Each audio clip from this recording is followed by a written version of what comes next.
ఉగాది పచ్చడి మనం ప్రతి ఉగాది పండుగకి చేసుకుంటాం. ఉగాది పచ్చడిలోని పదార్థాలు తెలుపుతాయి. అవేమంటే తీపి, ఉప్పు, కారం, వగరు, చేదు, పులుపు. ముందుగా మనం నీళ్ళని తీసుకోవాలి, కలుపుకోవాలి.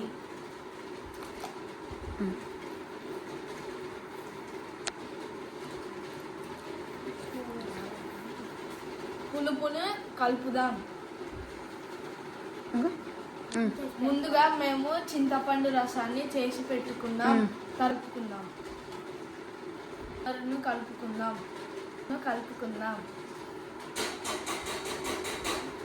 మనం ఉప్పుని కలుపుకుందాం. కొంచెం కారం కలుపుకుందాం. తర్వాత మనం మామిడికాయ ముక్కలను చిన్న చిన్న ముక్కలుగా కట్ చేసుకొని అవి కూడా వేసేసుకుందాం.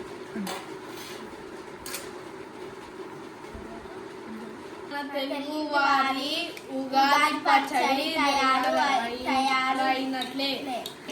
మనం తాగేద్దాం.